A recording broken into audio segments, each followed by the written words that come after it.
Maswera say, Mre Zimbabwe, welcome to our channel. But no by now, the Chitika, Matthew Mananged Zimbabwe, Chingotkana Karikutanga, Weapon channel. Please don't forget to subscribe. Kanochingwa Gara, subscribe, but don't forget to comment and share this video. Till now, I tag Vigira Muzwara Nasi, Panima Hunga, Arkunzi, Pani demonstration in Arongwa.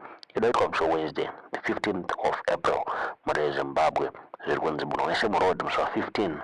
And people want to protect the constitution. They want to march against protection. Yeah, the constitution, and they wanted to stop the establishment of the Mafidi dynasty, Mre Zimbabwe. As now Miramushe, and it's only a matter of time until Ngora Yamnangagwa Kwana. Yagabutswana Majara Jairo started actually demonstrations on Wednesday, the 15th of April 2026, Munwese Road. It is our duty to protect our constitution and stop the establishment of the Mafidi dynasty. A popular uprising will solve Zimbabwe's long-standing problem for good. As no Miramushe, Zurgunzi, Van Vanita, Mre Zimbabwe, nematonga watwanyika vanhu vanoita nezvigananda ndofunga zapo yakabudawo ichitaura zvakare ichipa warning kuna president Emmerson Mnangagwa. There's going to be an uprising kana the constitutional bill amendment number 3 ikawanikwa ichiitwa put into action pasina referendum. Now pakubuda nyaya yekuti musi wa 15 kune demo tikazive kuti who is behind this and ichabudirira here asi ndomahunga ari kutenderera Mre Zimbabwe. Tingazive kuti munoona sei nyaya iyi tiudziwe zvamuri kufunga mu comment section. Fellow Zimbabweans, war veterans, vanamukoma nanasisi varere chimoni, Nyadzonye, Morogoro, Tembwe, Nampundwe, Mkushi, Zambia freedom camps, Boroma, Doroi, and the defenders of our constitution, comrades and friends, I say to you, good evening. This is yours truly, Comrade Knox. Last Thursday, I stood before you in a new role. This is a role I boldly accepted after the passing of our beloved brother and a fearless war veteran, Blessed Rune Sugeza, Comrade Bombshell. We promised him we would not back up and watch while Zigananda plundered the country. Very soon, not someday, but very soon, we will stand at your grave and tell you we have fulfilled what you died for. Rest in peace. Gambare Hondo. Muri Zimbabwe, we know your anger, your frustration, and your pain. You are experiencing the suffocating misrule of Mnangagwa and this is Gananda, and this cruel calculated push for Constitutional Amendment Bill number 3. Of course, this is not about the people. It is a desperate, cynical attempt by Mnangagwa to buy more time to loot, hide and protect their spoils. The 2030 scheme has been in the making since 2018. That is why he has been paging war generals after they plainly told him that he was unelectable, judging by the 2018 elections. Now his true evil intentions have been exposed. On 10 February 2026, Mnangagwa chaired a cabinet meeting and set in motion the Constitutional Amendment Bill number 3. With that act, he struck at the very foundation of our nation. Section 90 of our Constitution is clear and unambiguous. The President must uphold and respect the Constitution as the supreme law. But Mnangagwa has chosen to tear it down to serve his selfish ambitions. He is pushing a deal that will destroy judicial and legislative independence. A deal to fortify his position against any challenges to his power. The independence of these three pillars, the executive, judiciary, and legislature, must be preserved at all costs. Mnangagwa is engineering this deal to consolidate executive power, to become a super dictator, an Idi Amin incarnate in modern day African history. He wants a law that will allow him to appoint 10 more senators with voting powers, doubling his influence in the upper house, and ensuring a manufactured legislative supermajority. Hello, Zimbabweans. He wants to appoint 10 senators through the back door to smuggle his wife, Axilia, son, Emerson Jr., Kudakwashe Chagwire, Wicknell Chifayo, and the other members of his criminal cartel into parliament. Mnangagwa wants to remove direct voting of the president so that the largely 400 legislators will vote for him. He knows a compromised parliament, including those he handpicks, will vote him back into power and the rubber stamp what he wants. This is because they know that they are now unelectable by the people. He wants to use the money he stole from Zimbabweans to bribe his way to a presidential term extension. This is the build-up of a full-blown dictatorship. But dead bodies never.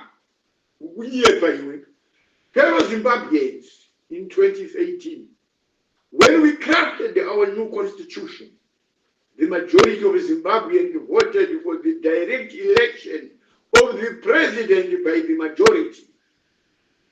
This reaffirmed that Zimbabwe wants to vote directly for its president. We fought for freedom, equality, and justice, and we will never allow this to happen. We went to war and thousands died fighting this same system. And today, Mnangagwa has decided to desecrate their sacrifices. Nyika yakafirwa iyi.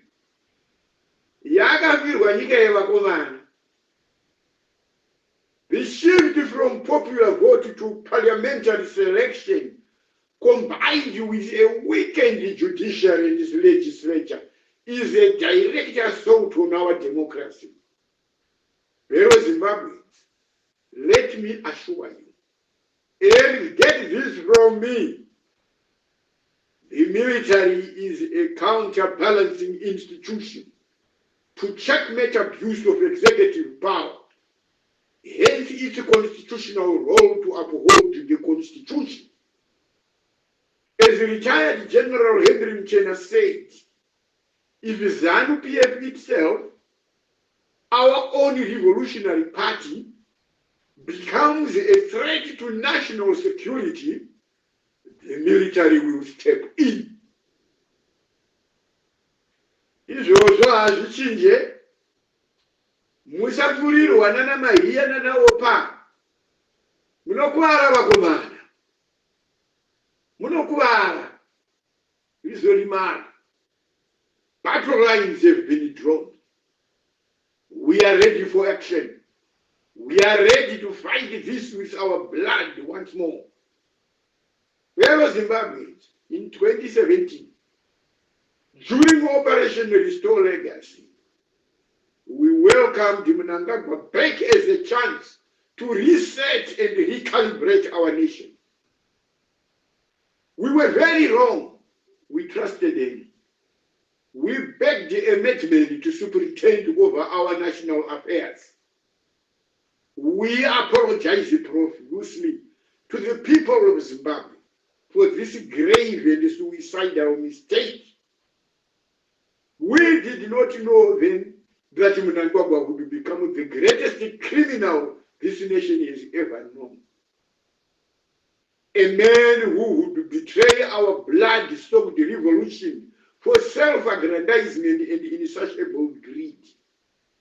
From the start, he surrounded himself with professional thieves, some flaunting as businessmen, some hiding behind family ties, and some serving in political and public offices. And the top of this rotten list are his own. Axelia Mnangagwa, the first lady. Emerson Jr., Mnangagwa's son. Shaun Mnangagwa, Mnangagwa's son. Collins Mnangagwa, Mnangagwa's son. Patrick Mnangagwa, farm manager, applicable farm, and Mnangagwa's brother. Temba Mliswa, a Mnangagwa relative, a Shurugwi headman. Julius Mapingure, Akashumba, Pastor, a family spiritualist and advisor. Between them, they have looted billions, about 5 billion United States dollars, stolen from our collective future and stashed abroad in the UAE, Belarus, and other safe havens. The loot is also hidden in luxurious properties here at home. Then comes a group masquerading as business people, Kudabashe Chagwirei and his Gananda. They have bled our coffers dry to the tune of some 7 billion United States dollars. They own more than 560 houses in Harare and other cities. Chagwirei himself is building a $125 million US super luxury mansion along Luna Road with its own golf course, helipad, and a private runaway, all at our expenses. Zvasiyana ekona mabutu. Zvasiyana ina mabutu. Akazviita kwake kwaanobva Gadolite in Zaire. Kuda kwashe Chagwirei and Wycliffe Ochivayo sit at the apex of the looting web with Mnangagwa. With them on the list, Everton Mlalazi, musician related to Chagwirei, Delish Mwaya, chairman of GEO Pomona Waste Management Company, Scott Sakuprana, MP for Mapuku, and a gold dealer. For Benchmuka, managing director, fossil contracting, Tenta Pong Tungwarana, special presidential advisor, SANU-PF Central Committee member, and the chairman of Prevail Group, Varai Joseph Foods, chief legal officer, and the company secretary, Mutapa Investment Fund. Simba Chinyemba, chief investment officer, Mutapa Investment Fund. Wilson Chitando, former minister of mines. John Panoneta Manguja, CEO Mutapa Investment Fund. And the fake prophet, Hubert Angel, Spirit Embassy, church leader, a later-day Jeremiah. While our children go hungry and our hospitals crumble, schools collapse, roads deteriorate, they lavish themselves with what we have lost as a nation. The thieves do not work in isolation, but with other criminals in the government. The theft is coordinated with the help of a network of corrupt government officials and as facilitators. On the list are Pamachanga, Finance Secretary, Mutuli Mure, Finance Minister, Kennedy Chokuda, Clerk of Parliament, Virginia Mabiza, Attorney General, Machindu Rushwaya, Chief Secretary to the President and Cabinet, John Mshayawan, Reserve Bank Governor, and the others. They have taken kickbacks of over $1 billion US for facilitating the siphoning of public funds by Gananda. They have helped funnel more than $12 billion out of Zimbabwe over the past few years enriching the president's cartel and their political enablers. Scores of ZANU-PF officials accepted bribes of nearly $1 million to enable this state capture. They are terrified of accountability. So now they seek to hijack the constitution, to protect themselves, to buy themselves more years of impunity. Viganandas have recruited and compromised the political characters to achieve their evil looting intentions and state capture. Tinoma Chakairi, youth minister. Patrick Chinamasa, a flip-flopping legal guru, ZANU-PF secretary for finance. Munyara Zimachacha, ZANU-PF national political commissar. Godwill Zuma Simirembra, ZANU-PF Harare provincial chairman. July Moyo, Minister of Energy and Power Development. Douglas Mahia, ZANU-PF War Veterans League. Love Moma Tuke, State Security Minister. And ZANU-PF Secretary for Security, my foot. Mabel Chinomona, the chief recruiter for concubines for the president. Senate President, League Chairperson. Owen Mudanuri, the military Minister of State for Midlands. Daniel Garb, the psychotic Minister of Local Government and the ZANU-PF Chairman for Mashonaland East. Tatenda Marete, ICT Minister. Kazembe, Home Affairs Minister. Ziyambi, Izimba renegade, who scored the record for being rejected by his own constituency. A very serious candidate for the Guinness Book of Records, a rejected politician, who is our Justice Minister. Advocate Jacob Mutenda, Speaker of Parliament and the ZANU-PF Secretary for Administration. Barbara Rodzi, Environment and Tourism Minister. Opanguri, the power-led since time immemorial, and still maintains a position of defending evil. Serves as our Defense Minister and the ZANU-PF National Chairperson. Jennifer Muskwere, Minister of Skills, Audit and Development. Tendai Chirau, former ZANU-PF Deputy Secretary for Youth Affairs. Jacob Mafume, Harare Mayor. Bishop Joshua Maponga, Tagwire advisor, a fake Pan-Africanist.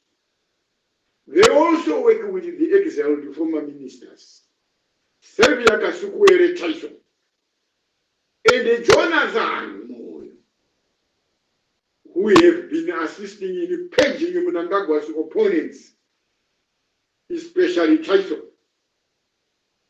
Wakangani wachazurune hombe. Uneshua iwe. Kubatila neshigananda iwe. Uchuraisa wanu. Unakoswa. Paizoro mito. You are surely going to reap where you sowed. Hello Zimbabweans. These are your enemies. Zivai mandu dzenyu vana veZimbabwe. Dambudziko ramuri kusangana naro izvi. Musamude kuti vanhu vakawanda. Vanhu vari kukutambudzai munyika muno vanhu vari less than 50. Havasvike 50 vanhu ava. Vanhu ava vakagovana kuita zvikwata.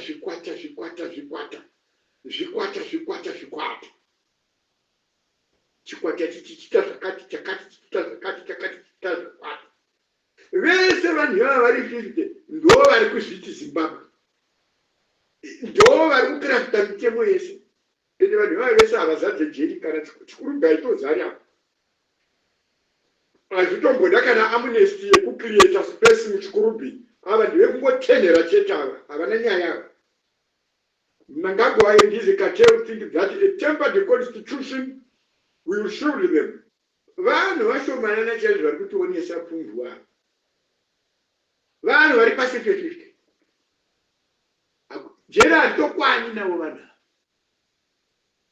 Saka vanofanira kupigirwa nguva inouya. Iri kukwana. When Mugabe fired Mnangagwa from government in the past, he warned that Mnangagwa had demonstrated a little probity in the execution of his duties. We dismissed it then as factional politicking. Today we recognize the truth. Mugabe was right, very right. Probity means integrity, uprightness in doing one's duties. Mnangagwa actually lacks these qualities. Fellow Zimbabweans, Mnangagwa and his cartel must go, and the constitutional amendment bill number 3 must be stopped, no matter the cost. As if their constitutional coup is not enough, they are continuing the plunder of national resources.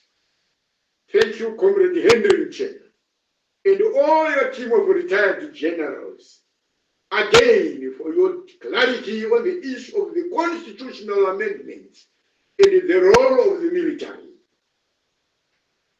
The position of retired generals, war veterans, the church, and senior civil servants against the draconian bill is very clear. I urge every Zimbabwean of conscience, every worker, student, farmer, woman, youth, veteran, nemhepo dzenyika ino, to stand and rise to fight for your constitution, your democracy, and your future. The time is fast approaching. Forward together for justice and for the dignity of Zimbabwe. Vana veZimbabwe, ngatimirei pamwe chete. Masime ndaone nyika jevi.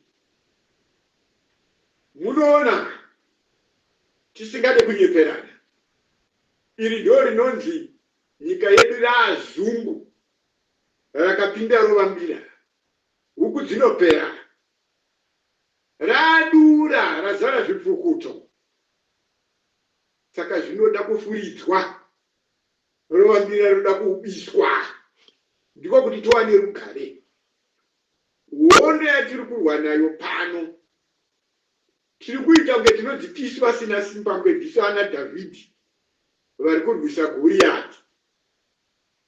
Dhavhidhi akarwiswa Goriati akamukurira nekuti akanga achitungamirirwa nemweya waMwari. Ndo zvakafanana nesu. Mhepo dzevese vakafira nyika ino. Varere mumasango vatataura kare mukati nekunze kwenyika. Nemidzimu yenyika ino. Zvese zviri kudivi redu izvo. Saka hatityisidzirwe.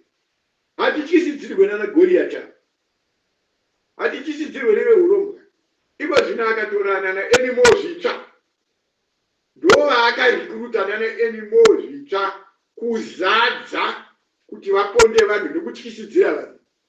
Tatambudzwa isu nemurumo. Tatambudzwa naMnangagwa.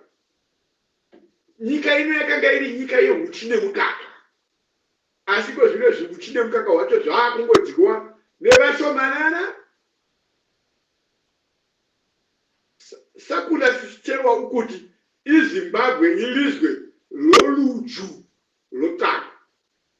Okwatesi ilizwe letu siyalibiza ukuthi ilizwe lolude lociki imteteleyana icakile ikanda.